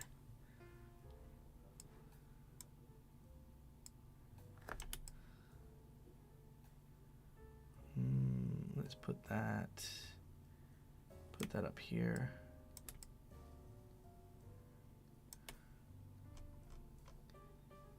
Yeah, how cool is that? I think that's pretty cool.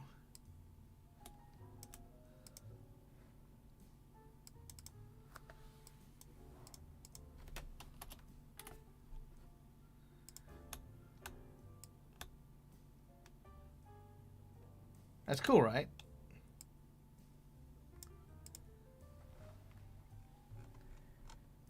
Yeah. Big love. Look at that. Mwah. There you go. Now I just need to group that. Phone City of Mist. Which I never thought I'd actually make something like this, but here we are. Here we are. All right, there it is. And I wish I could put it in his hand, you know, but yeah, apparently I can't. All right.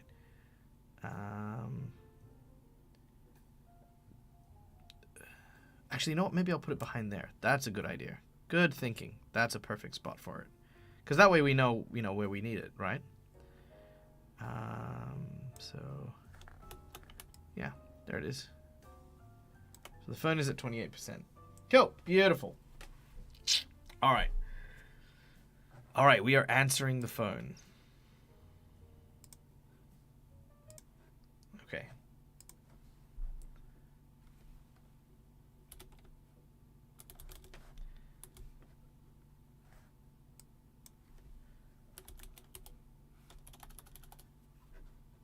Okay.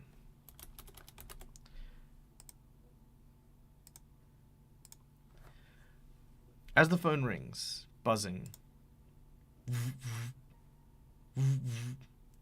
you see Adam's face, and you look at the phone. You take it and you swipe. Hello? Yeah, hey, Adam. Adam, can you hear me?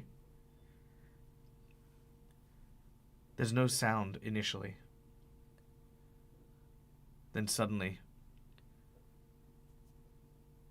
yeah, Frank. Yeah, I hear you. Adam, where are you? I don't know, Frank. But something feels wrong.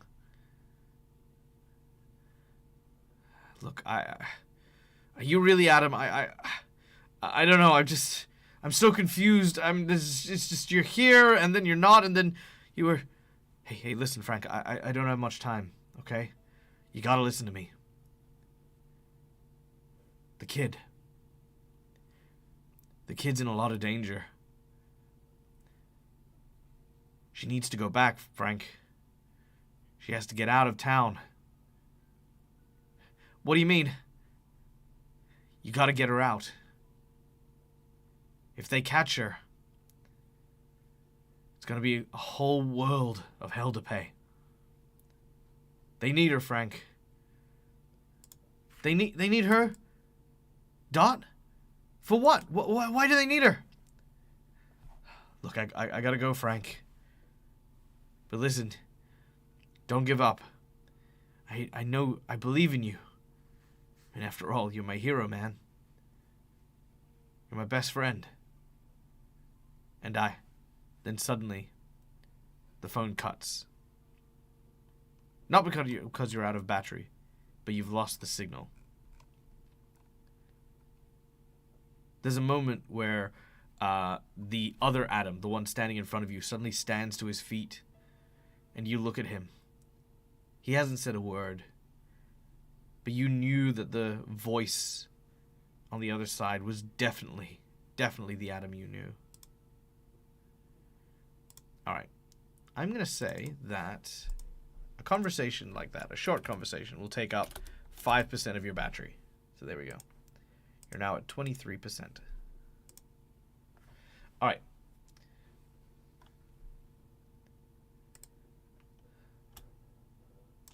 So you don't know where you are or how you got here? The other Adam looks around and he says, no, I don't. I have no idea. Why is there so much blood? Who are you? He says, listen, you say, calm down. Listen, my name is Frank, okay? And I'm here to help. What do we do now, guys? We got a lot of stuff we can do here, so I'm gonna start up a new poll. Turn the brightness down on the phone. Clever. Hey, clever. Start charging it on airport mode. All right, here we go. So, 1, go upstairs, find Dot. Try to calm Adam. Did you? Let's see, what else? Go to the street. Go talk to Delilah. Yeah, because she's still here. And Phone on charge.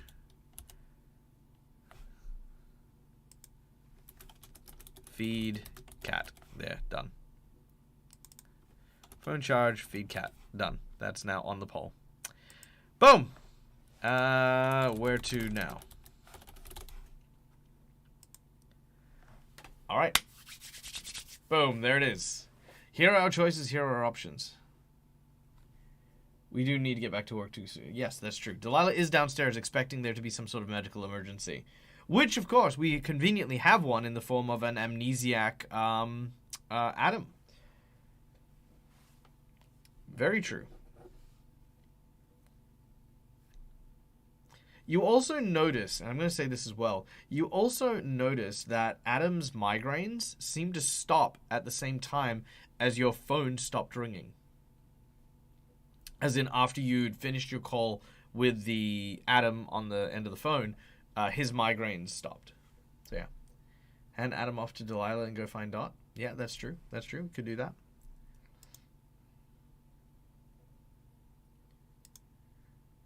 I want to do all the things. Yes, yes. It's just about what we want to do first. If Delilah leaves, then we need to leave with her. That is true, but you could also... There are lots of things you can argue as well. You could easily argue, like, I need to wait for the police because they, someone broke into my house and attacked Adam. There's a lot of stuff that you can do there. Boss is angry at us. Yes, that's true. The boss is angry at you. Boss is angry at you. It's very true. I'll play some more chill music. Ugh, what a vibe. I know this isn't appropriate for, like, what we're doing, but I feel like I need some good vibes. So we're going to go with them. Because that's pretty heavy stuff. It's pretty heavy stuff. Our best friend is dead. Maybe. We brought him back. But is it him that we brought back? Is it not? What does it mean? Said, do you want to make some money, son? He didn't. Alright, charge the phone, feed the cat. Very well. Let's see how much our phone charges. 36%. That means we will go with 59 on our phone charge. Boom. Alright, so our phone is on charge. We will come back and get it momentarily. Can't believe I'm actually playing a role-playing game where I'm keeping track of the charge on my phone. I don't even keep track of the charge on my phone in real life. Yeah, phone charge stat. This is some flatliner sort of situation going. Yeah. Oh, yeah, 100%. Alright. I love Flatliners, by the way. It's a great movie. Very underrated, I think. Alright. So, you then also lay out a bowl of... Well, actually, no. We have... No, actually, no, we do. We would have... I'd say we would have some cat food in the house because we've had Mr. Ginger Snaps for a while now. So, there you go. Modern setting requires modern solutions. Yep, that's absolutely true. Let's call Delilah up and talk to Adam. Okay. Yeah, that's a good idea. All right. Next course of action. You head downstairs and you tell Delilah what has happened. What do we tell Delilah? Delilah. My house is broken into. Adam has been involved in an accident.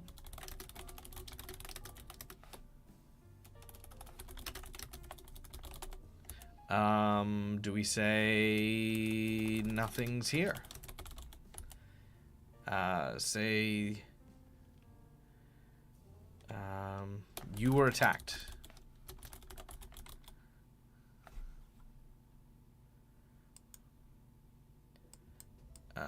Let's also add in waiting for the cops. Alright, poll is up. A man got hit by a pot plant and is now suffering amnesia. Yeah, that's true.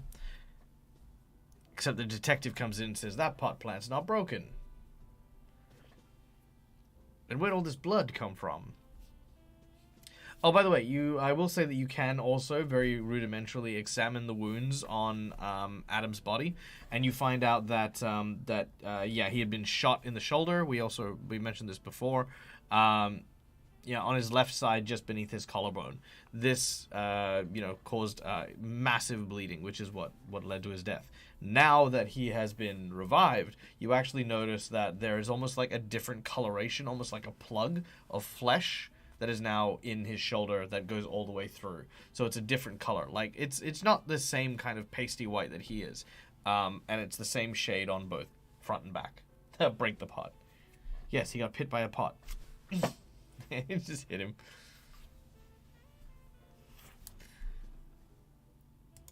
Alright. Adam's had an accident. Looks like it's going to be the winner. Alright. Alright. You turn around. You begin to head down the stairs. Delilah is there waiting. Hey, I heard a commotion. Is everything okay? Listen, Delilah, Adam's been in an accident. You need to come with me now. Adam? Oh no! She quickly grabs her stuff and begins to run up the stairs. As you make your way into the apartment, Adam is there, standing up, and there is blood all over the floor. She says, "Oh my God, Adam, are you okay?" She sees the huge stain of blood over his shirt. He goes, I'm sorry, who are you? Look, I don't know how to explain it. Adam's been injured, and he's suffering from some form of amnesia. We need to get him to the hospital now. Yeah, I'd say so. Quick, Adam, lie down on the gurney. Adam stops for a moment. He kind of protests. He's more like, I don't feel, I feel fine. I'm not sure. Listen, I know things are scary right now, but you need to trust us. We're here to help. Right? She says, looking in your direction. You nod and you say, yes, no, right. You need to come with us right now. This is Delilah. She's going to take care of you and just look you over. Okay. Also, thank you to Anonymous for the $10 donation. Where would you like that $10 to go? Would you like it to go to a plot twist? Or would you like it to go to 2 power boosts? Let me know in chat. Adam looks around and reluctantly agrees. As he sits down and begins to get examined, you take the opportunity to head upstairs to see if you can find Dot. Delilah immediately asks, "Where are you going? I need help with this." Look, this is my house, okay? And I think I saw someone running upstairs. Weird, it came up as anonymous. Yeah, I don't know. Sometimes it just does. I think it's if it doesn't recognize when a name's in there. All right, your choices, by the way, for your plot twist are gluttony, erratic behavior, or mistaken identity. Erratic behavior, gluttony, or mistaken identity are your plot twists for today.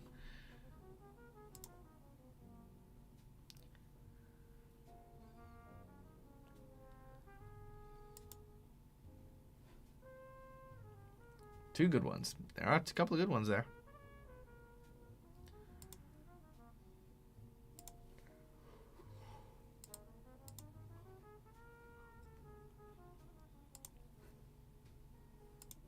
All right, mistaken identity it is. All right.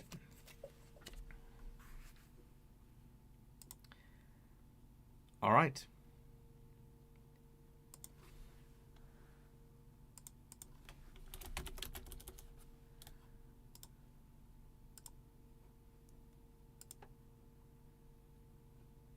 All right, you begin to make your way upstairs.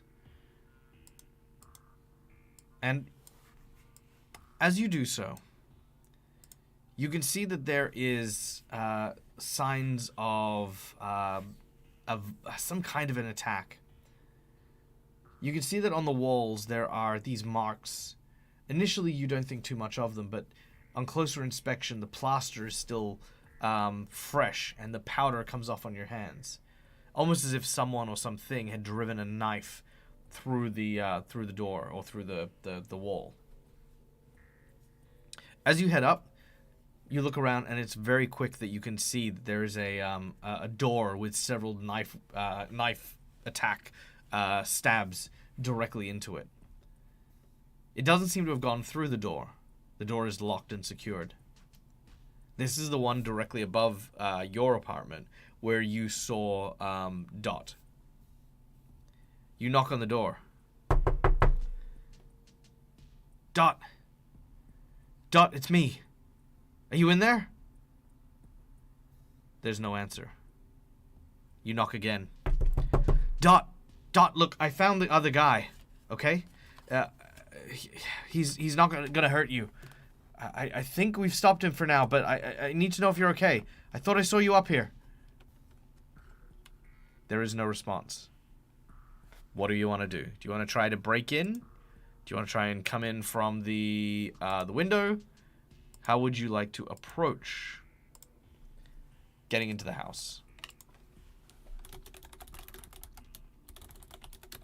Search for alternative entrance.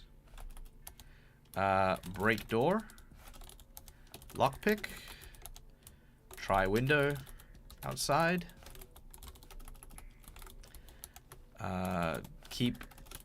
Keep calling out. All right. Go up the fire escape in case you went further up. Yeah, that'd be a good one.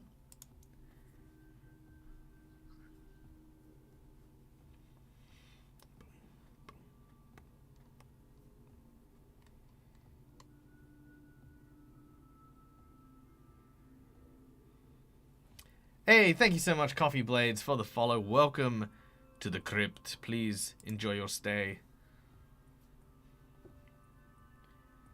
Alright, we're going to try and lockpick. Some people are saying try the window. This is a multi-story complex. Yes, this is a six-story building in the middle of the kind of blue-collar district. Their streets are down below with several shops and the like that you can kind of see. And you originally found out that the little girl that you've been protecting is up here because when you were wrestling with the assailant outside and on the fire escape, you noticed that she was up in this window. You also noticed that obviously someone's come up here with a knife and started attacking the door. So likely someone knew or someone was chased into here.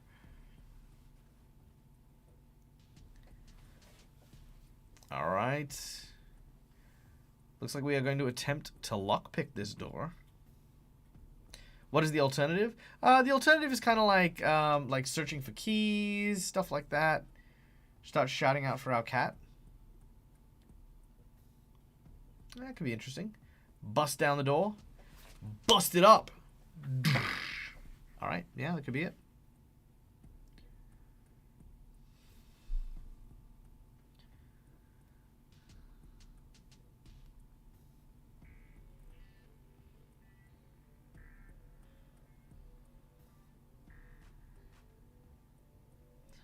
Check under the doormat. All right. Well, let's try the lockpick. So, 2d6 as we are going to attempt to change the game by removing the locked door. You do have a small series of tools that you can use for a lockpick. So let's give it a go. Exclamation 2d6 as we try to bust open this door. Let's see what you guys get. Hey, thank you for the bits. Mwah!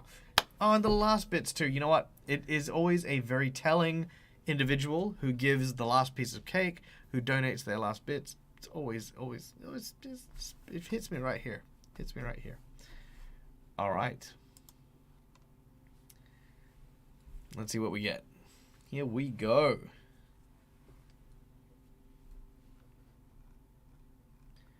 All right, we got some good ones in there. Nice, keep them coming, keep them coming. 1, 2, 3, 4, 5, 6, 7.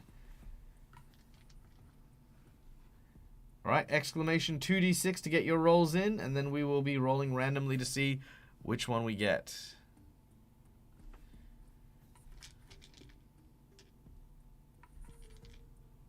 No, it's all good. No more rolls. That's true. They are all good. They're all basically crits. All right, here we go. That is a 2 on our roll. So that is 1 and 2. That is Creative Garden with an 8. All right. Taking out the your series of small and fine tools, you and you open the door. The door creaks as you walk in. Dot? Dot, are you here? It's me, Frank. As you step in, you look around. You no longer have your stalker sense, remembering we have burnt that out for our relic. So you don't know what's in here. I need everyone to roll exclamation 2d6 in order to try and find out if we can see what's in here. Mudhole and Vorak, I didn't add you to the last roll, so I'm going to add you to this next one. Oh, sweat and bullets. Yeah, we did lose our powers. I mean, that's how the nature of City of Mist works. Is yeah, we spend some of our powers, we use them. All right, so that's 1, 2, 3, 4, 5, 6, 7, 8. All right, let's roll that d10 then. Cool, here we go. Number 7. So that is 1, 2, 3, 4, 5, 6, 7. Vortak with a 10. You notice that someone is hiding in the bathroom. You hear the sounds of one of the shower curtains rustling. You begin to make your way close. Dot? Dot, is that you? Look, if it's not, I'm just looking for my friend. She's a little girl. You open the door cautiously. All of a sudden, mistaken identity. All of a sudden, there is a gunshot. And that, ladies and gentlemen, is where we're going to end today's session. With the sound of a single that rings throughout the building. Thank you very much, everyone. I hope you enjoyed today's session. Boo!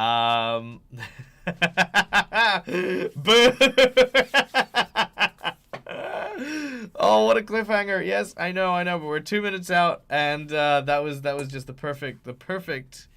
I think end to today's session. Thank you so much, everyone, for coming and joining us today. I hope you guys had fun. We will be back next week for a continuation of this. And guys, let me know, by the way, if you do enjoy our City of Mist games.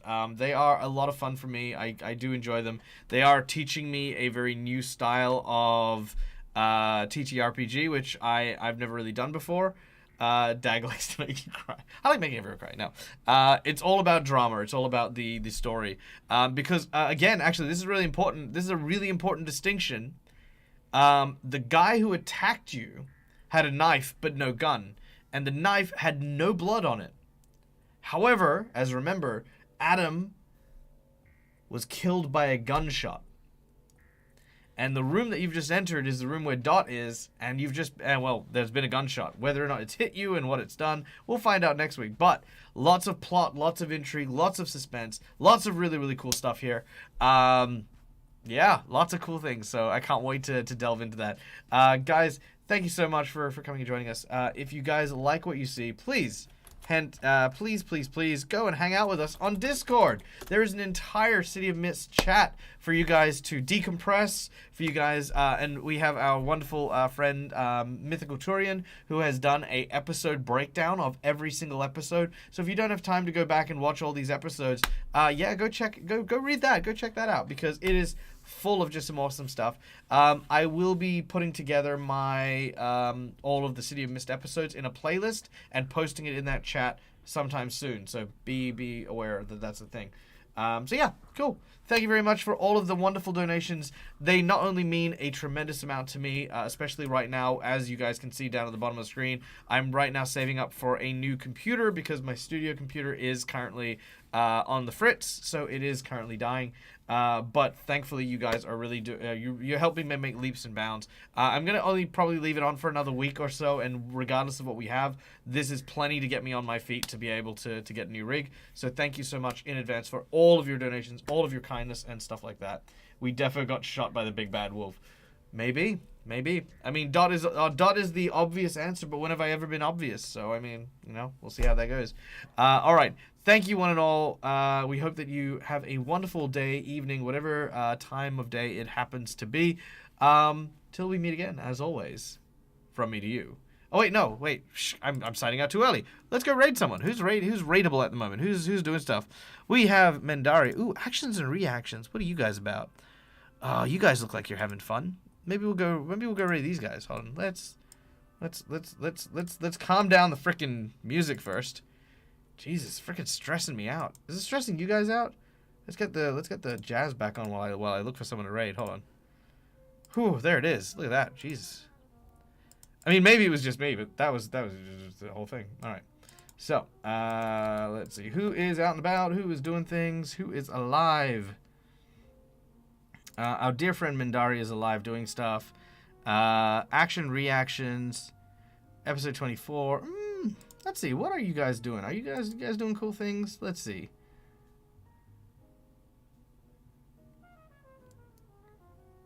Yeah, they seem to be doing all right. Look, you know what? Let's go hang out with Mendari. Mendari looks sad and lonely. No, she doesn't. She looks amazing. She always does. But we'll go hang out with Mendari. What's stressing me out more is that we left the house without our phone. We did leave our house without our phone. We did. The phone is indeed back at our house because it needed to charge. So there we go. Okay, so we're gonna go and raid Mindari, guys. Mindari is a wonderful streamer, a fantastic friend, and of course a wonderful content creator. So do share all the love, do share all of the kind words, and of course flood their chat with all of the love hearts and all of the good vibes, because that's what we do here. We're all about good vibes. Thank you so much for joining us. Thank you for being a part of my community. We will be here tomorrow morning for Curse of the Crimson Throne, which is in, like 9 hours, give or take? So 9 hours, we'll be back here doing it all over again with some Pathfinder. And, yeah, just hanging out and enjoying stuff. All right. Till we meet again, as always, from me to you, game hard or die trying. Good night.